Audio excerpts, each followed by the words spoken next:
Hi guys, and welcome to this episode of the Happy Knitting Podcast. My name is Julia and I'm coming to you from Hertfordshire, just north of London in the UK. Today is the 1st of October 2021 and guess what? I am podcasting. I mean, how did that happen? If you're a new viewer, which why would you be? I haven't done anything in months and months, but if you are, welcome. Maybe watch another episode. You might not know that I used to regularly podcast. So for all of you who are returning, thank you so much for coming back. Yeah, I took a bit of a break, didn't I? I'm not sure if I ever talked about it, but I had been podcasting for years and years, really. I think it's been 3 or 4 years. Of mostly even weekly podcasts, and then 13 months ago I had my baby and I somehow managed to keep it up until I didn't. There were a few factors, to be honest, involved in the decision to stop podcasting. One of them basically time, because when baby boy was really small he would sleep all the time, so I wouldn't even mind recording a podcast when he slept. Whereas now I am so happy if he sleeps, and I just need that time to rest and recover and do other stuff in life. And I also kind of questioned what the point of this was, if I did want to put at least part of my crafty life and life in general on YouTube, and then YouTube and ad revenue and all of that got really complicated, so I disabled all of that. So if you are seeing ads, I'm not making any money of that. Anyways, I took a break just to see what would happen if I would miss it, and I'm not sure if I miss it. I'm not sure if I'm going to be back properly, but you know what? Today it felt like recording a podcast. A baby boy who is now more of a toddler boy is sleeping. God knows for how long, and somehow I have the energy to record. So I thought I would press record. I just literally 20 minutes ago grabbed a couple things and decided to press record. So once again, I have absolutely no plan, but what I do have is coffee. And yeah, I decided to just kind of step back onto YouTube and show you some of the stuff that I've been knitting. So for today at least, I'm definitely not having the regular format of like works in progress and finished objects and all of that. I just grabbed a few of the garments that I've knit throughout the last 6 months or so. Not all of the garments that I've knit. I've actually been knitting quite a lot, considering I have a very active toddler. But yeah, I'm not keeping track of what I have shown you and what I will show you. I've just decided to grab a few things that are interesting. And I think the most interesting thing to show you guys are garments. So yeah, here we are. In case I do not mention anything in detail, which is very likely, all of my projects are logged on Ravelry. So if you can use Ravelry, which is a bit difficult, feel free to use the link underneath the video to my project pages, and you should find most, if not all, of the information there. Otherwise, ask me a question, but bear in mind that, yeah, it takes a lot of time to answer questions and even comments in general, and I think part of what just made the mental load of podcasting too much half a year ago was just keeping up with people and keeping up with questions. So as much as I appreciate your comments, and I really do, please know that if you ask me something, it might take a while for me to answer.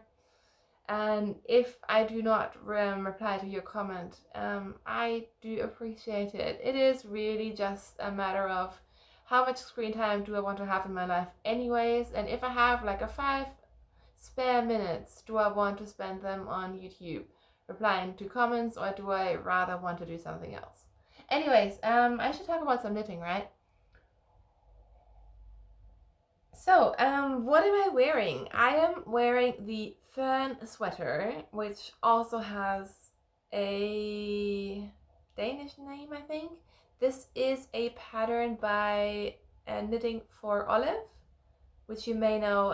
They also sell yarns and patterns, and I actually used Knitting for Olive yarn for this as well, This is Knitting for Olive in their merino base, whatever that's called. I think it may just be called merino. It's sort of like a light fingering, and yeah, it is the Fern Sweater. It's a top-down sweater, and it really has like a large turtleneck sort of collar sort of thing, which I omitted. So I just did a little bit of ribbing and the short rows, and then knit the rest of the body and sleeves as written in the pattern.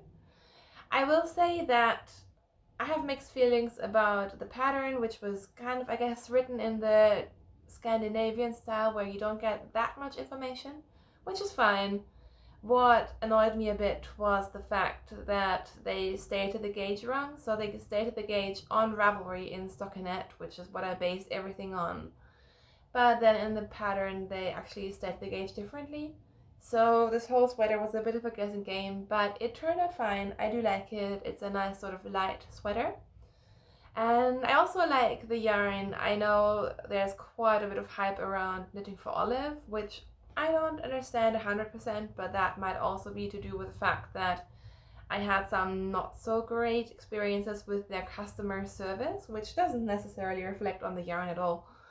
Anyways, this is the yarn in the pattern I used, and it turned out fine. I do quite like it. I'm also very happy that I'm done with it. So yeah, that is what I am wearing today. I also, actually what I wore earlier, I just grabbed a couple of sweaters, and for some reason this one is inside out.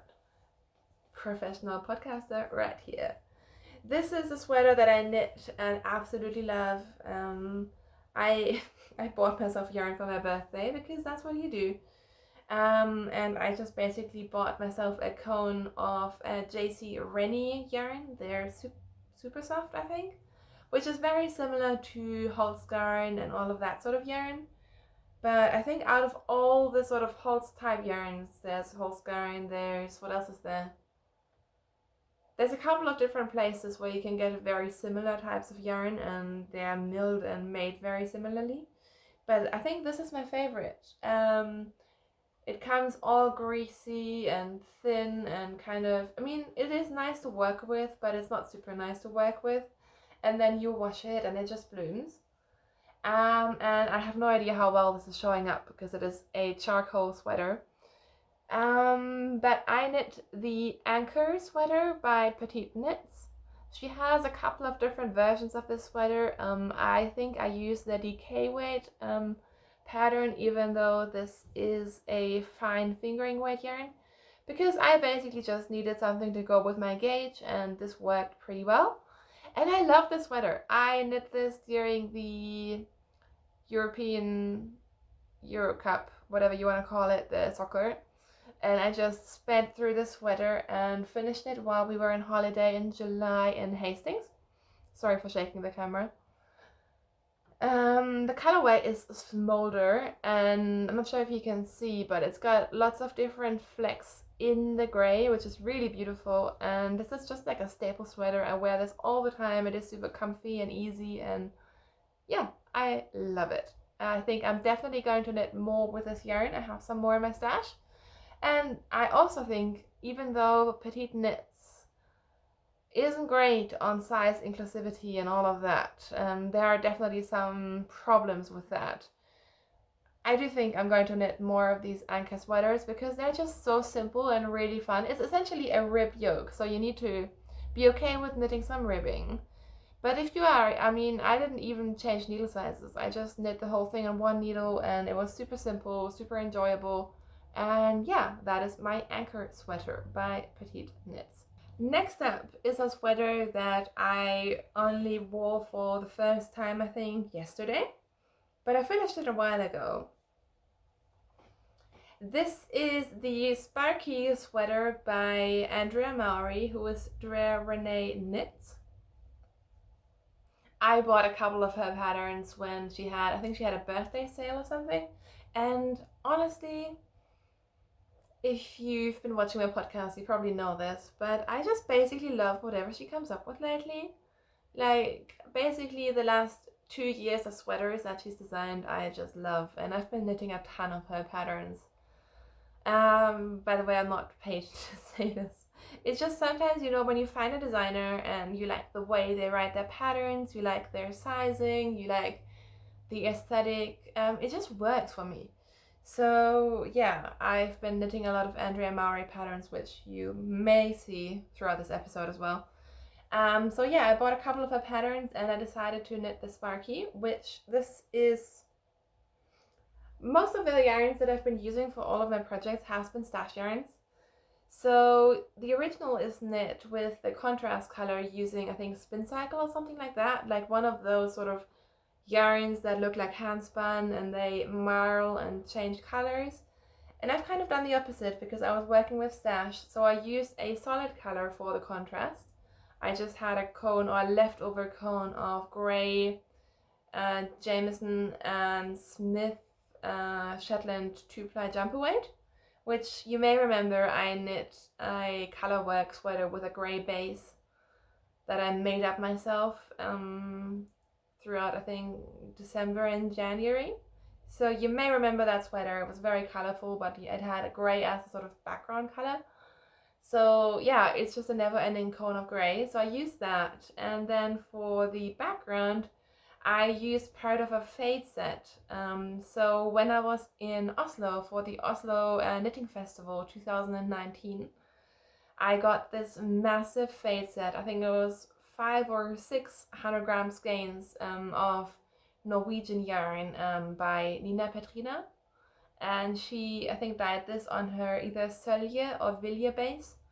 It's one of those Hillsvåg yarns that are very, very rustic, fingering weight, and I think it has the Norwegian pelt wool, but don't quote me on that. I think that's what it was. So I decided to use 3 colors out of that gradient. So I started with the lightest color at the top, and then faded into like a medium purple, I guess. I think this is, you would call this purple, right?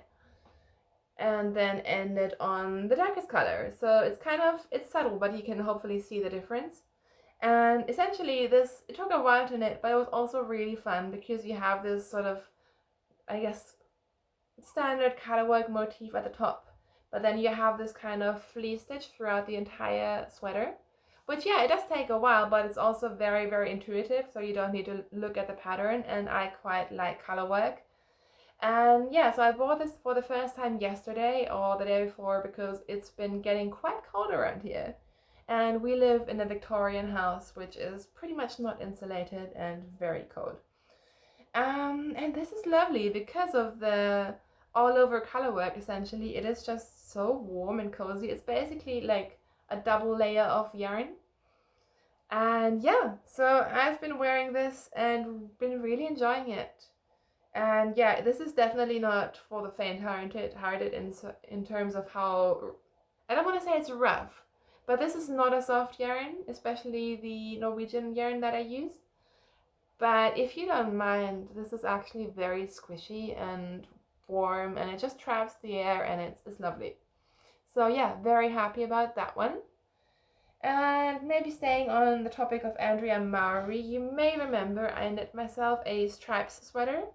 So she has this stripes sweater pattern that a lot of people have been adapting, I think, for all kinds of things. And so I knit that in like orange stripes, I think when I was still podcasting. And I decided to knit a stripeless stripe top. So what I did is essentially I had these 2 skeins of really nice yarn. I actually bought this after my son was born. So this was like a very special purchase, and it was my last purchase in Germany, knowing that soon I wouldn't be able to get all these German yarns that I love so much.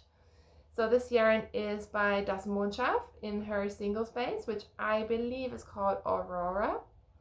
And it is the Kirby colorway.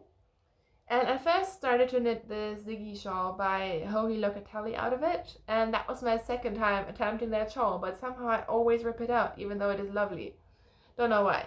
But I ripped it out and decided to knit this into a sort of summer top. So I used the stripes pattern by Andrea Mowry as a template because it just, I knew that it fit really well, and I think some other people have also done this as sort of like a sleeveless top. and I just didn't do any straps. I just alternated skeins, and you know what? I've never seen the point of knitted tops, but this has been really useful throughout the entire summer. Obviously, I wouldn't wear this on like a 26-degree day, but on those sort of warmish but not super warm day, this has actually been really lovely to wear. It's kind of cropped, but not really, so it's quite comfortable. I've been wearing it with a tank top underneath, but you wouldn't even need one if you really wanted to just throw something on. And yeah, I've been getting a lot of wear out of it. And I know there's kind of a discussion whether you should be using singles yarns for garments, because yes, they don't last very, very long.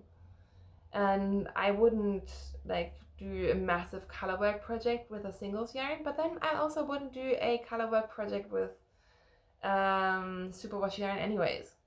But if you kind of want something drapey, I feel like superwash garments aren't the worst thing to do, because you just kind of need to factor it in. And then with the singles, this is quite soft and comfortable, and yeah, it is maybe pilling a little bit, but it's not too bad. And I will just wear this for like 2 or 3 seasons, and I think if you get wear out of something, I don't mind, wearing something a ton, and then eventually maybe I'll either have to repurpose the yarn for something else or mend it or, let it go. But I've been really enjoying this. So that has definitely been one of my most worn items throughout the spring and summer. And then, after some coffee, I think I've saved the best for last, because one garment that I did really want to show you, and the sun is coming out, so I hope the lighting isn't changing too badly. But this is one garment that I'm really proud of, and I'll just show you. This is the Lovage Sweater by Andrea, no, not by Andrea Mowry, by Mowry Wallen. Mowry Wallen, if you don't know, she's this prolific colorwork designer. I think she used to be the head designer for Rowan or something like that. And she has a million patterns. She just today, I think, came out with a new book, which I really, really want. And I really am trying not to spend money today, but that book called Cherish looks absolutely amazing. Anyways, I think one of her most favorite or famous patterns is the Lovage Sweater. And I've been meaning to make one for years and years, but I was just so intimidated because I think it's on like a 29 stitch gauge or something like that. So it's a very tight gauge, and I was just not ready for it. But then in spring, I think last spring, I decided to go for it. And yeah, this is my Lovage sweater. I really decided I wanted to go with the original color palette, because Mowry is just so good at picking colors, and this seems like, one of the sweaters. I barely ever follow, colors or design schemes and all of that. But with this one, it just felt right to do exactly what Mowry Wallen did. But unfortunately, the yarn that she uses for hers isn't produced anymore. I think it was Rowan tweed. It wasn't Rowan felted tweed. It was something else. I think Rowan fine tweed. So I spent hours and hours trying to find matching colors using Jameson of Shetland, their 2-ply jumper weight or whatever it's called. Anyways, this is Jameson of Shetland yarn. And I used Ravelry quite extensively to find the perfect shades, and it may not be 100% what Mowry Wallen did, but I think it's come pretty close, and I absolutely love it. I also adapted this quite a bit, so the original is knit bottom up, and I've adapted this to be knit top down, because I just find it easier. And yeah, I just wanted to knit it top down, and I also added some short rows in the back, just to lift the back neck a little bit. And to be honest, I was so intimidated by this. I had decided to knit it top down, and then I looked at the charts, and her charts are basically just symbols. So you don't have the colors in the charts, you just have like a million different signs and symbols. So that was quite scary. And when I saw the pattern, I was like, well, maybe converting it to top down as well is just too difficult. But really, it wasn't. Please don't ask me any details because A, I don't remember. This has been finished for a good couple of months, and B, I probably I'm not a designer. I pay for the pattern and figure it out if you want to do it, essentially. But it really wasn't that hard, and yeah, I absolutely love it. I have not worn this as much as I should be wearing it, but then again, I finished it just as we were going into spring and summer, and this just kind of screams fall and winter to me. So I think now that it's cooled down, I really should just wear this more. I have worn it, but I do still have ends attached because I'm classy like that. But yeah, that is my Lovage sweater. I think I knit this pretty much on sock weight needles because I'm quite a loose knitter.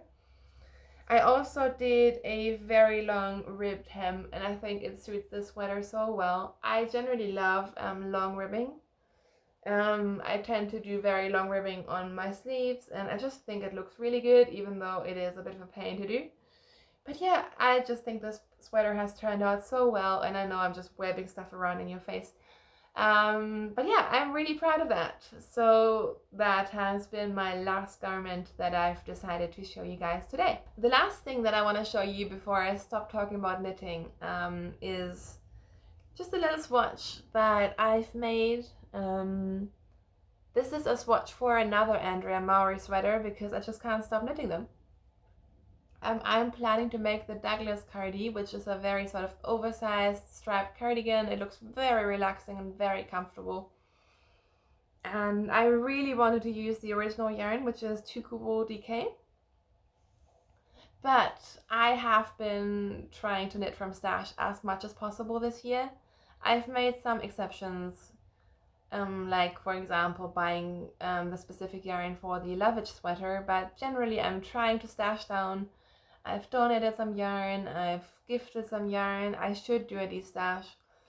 But yeah, I'm quite happy with the amount of yarn I've used out of stash. So in the end, I decided I had some yarn suitable for sort of the collar and the ribbing for the sweater, which is a yarn that I really like. So I've decided to only buy a couple of balls of yarn for the contrast colors. And the yarn that I'm using is Stereo Natura in their Ulysse base. And these are the 4 colors, even though I made a stupid stripe sequence. I'm going to use a different stripe sequence for the sweater. But these are the 4 colors that I got to go with my main color, which is sort of like a brownish gray, grayish beige, something like that. I think it's the Poivre or the Poivre is Sel colorway, I'm not quite sure.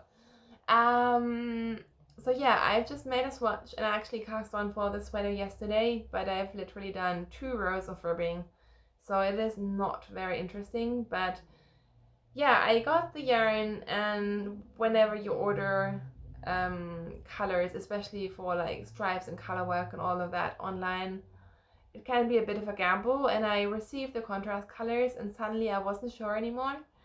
But you know what, I've swatched, I think it doesn't look too bad, and the idea of this was to use up what I have. Even though I bought new yarn, it is to use up stash as well.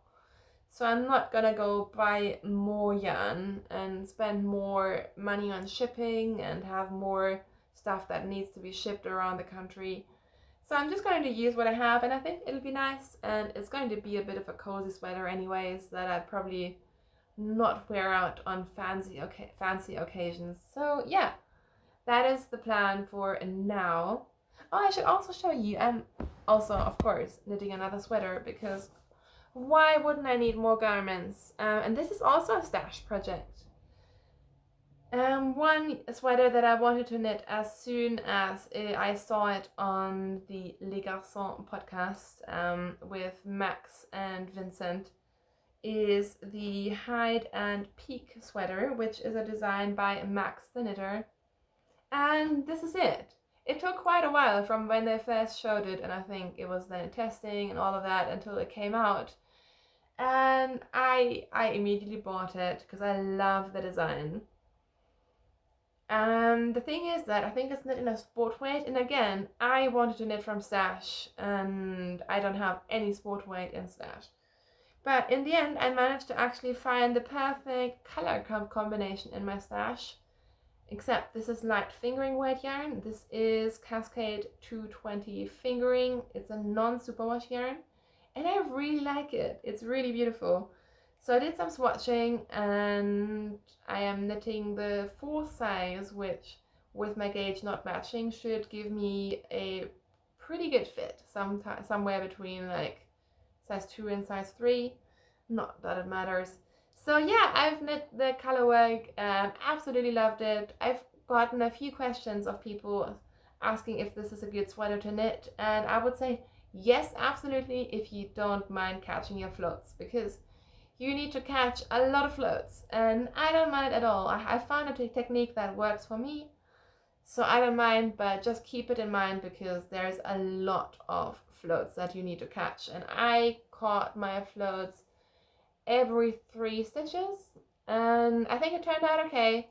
So now I am on the body, and I'm just going round and round and round, and yeah, that is what I am knitting now, as well as some socks. And like I said, I just have started the Douglas cardigan as well, but I have like this much. Alright, that is it for knitting though, so all I have left is to talk about, well, what's been happening, I guess. I've just realized I have exactly 5% of battery left on my phone, so this is going to be quick, but that's not a bad thing.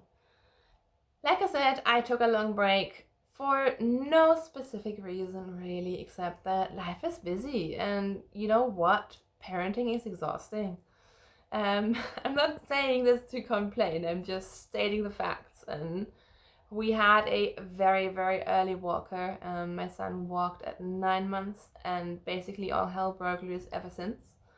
So he's been crazy active and walking and climbing, and is now just like racing around the house.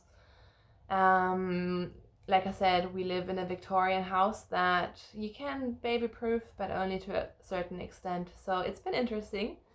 But yeah, I mean, he is absolutely lovely. He had his first birthday last month, which was crazy. I mean, how did that happen?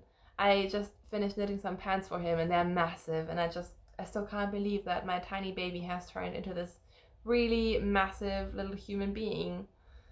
And yeah, he's just pushing the limits and wanting to be a big boy every day now, and yeah, I can't really believe it, but he's doing incredibly well. So are all of us.